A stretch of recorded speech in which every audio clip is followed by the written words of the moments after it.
O governo do estado divulgou no dia 31 de janeiro os dados sobre as finanças do Paraná em 2017. E o grande destaque que ele deu foi o aumento do investimento que o estado teve e os bons resultados financeiros, com superávit das contas do governo. Bom, nós acreditamos de fato que teve esse superávit. Inclusive, nós tínhamos apontado para o governo as condições financeiras do estado muito melhores em 2017 que 2016. O problema foi que o próprio governo não acreditava nisso.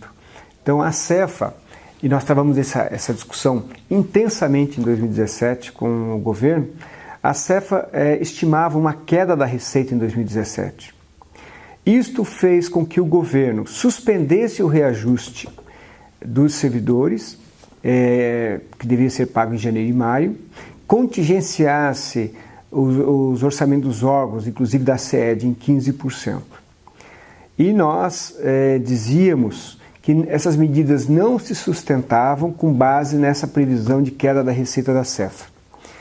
Bom, ontem, dia 31, o secretário Mauro Ricardo fez toda a sua análise dizendo dessa condição de crescimento da receita e tal. Mas, desde novembro de 2016, eles afirmavam que iríamos perder 2,4 bilhões de ICMS. Então, a Cefa errou feio na projeção do gasto com o pessoal. Outro erro muito grande, outro erro que a Cefa teve em 2016 foi, de forma alarmante, dizer que o gasto com o pessoal chegaria a praticamente 50% da receita corrente líquida. Nossa estimativa era um patamar aí de 45 a 45,5%, né? E o gasto com o pessoal realmente se confirmou no patamar de 45,13%. Portanto, muito distante do que a Cefa apontou de forma alarmante aí do gasto com o pessoal atingir 50%. Então esse foi o segundo erro da Cefa. E a Cefa está errando agora pela terceira vez ao projetar para 2018 uma queda novamente da receita. Nós tivemos discussões com o governo já sobre isto, com os deputados na Assembleia Legislativa, e achamos isto um absurdo, essa projeção que aponta para uma queda da receita em 2018. Não há nenhum fato novo, nenhuma catástrofe eminente que possa sustentar essa projeção. E isso traz uma série de implicações. O governo, por exemplo, está dizendo que não vai conceder o reajuste de servidores em 2018. É com base nessa projeção de queda na receita. O governo provavelmente vai executar um orçamento restrito, né? Então isso compromete política pública. Esse ajuste fiscal que o governo está fazendo, nós temos manifestado nas nossas análises, tem um custo para o Paraná. Ele tem um custo para a sociedade paranaense, que é a redução da prestação dos serviços, da qualidade dos serviços públicos, e isso pode ser, infelizmente, exemplificado com aquele menino que ficou mais de 13 horas na rua aguardando o atendimento do IML. Isto é uma prova, um exemplo da queda da qualidade do serviço público para servir ao ajuste fiscal, aos caprichos do ajuste fiscal que o governo está fazendo. O servidor paga com esse ajuste fiscal. O não ter pago aí o reajuste de janeiro e maio representou a perda de um salário para o servidor em 2017, ou seja, o servidor não teve o 13º salário em termos reais. Tem um custo para na Previdência, que ao não conceder reajuste, ao adiar as contratações, isso afeta o cálculo atuarial da Paraná Previdência, que prevê esses reajustes e que aumentariam as contribuições dos servidores. E a economia paranaense também sofre as consequências desse ajuste fiscal atualmente, porque deixou de injetar na economia 1,7 bilhão ao não conceder o reajuste de janeiro e maio de 2017. Então, a sociedade paga, os servidores pagam, a Paraná Previdência paga e a economia paranaense também.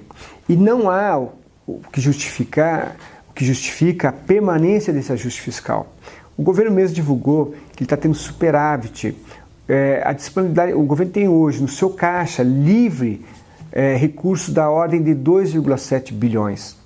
Então, há as condições financeiras, orçamentárias e fiscais para pagar o que deve aos servidores públicos do Paraná. Eu quero ressaltar também aqui que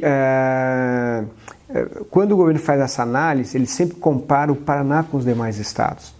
E ele diz a situação diferenciada que o Paraná está vivendo. E de fato isso é real. O Paraná hoje vive uma situação melhor que os demais estados. Mas tem toda uma trajetória dessa história.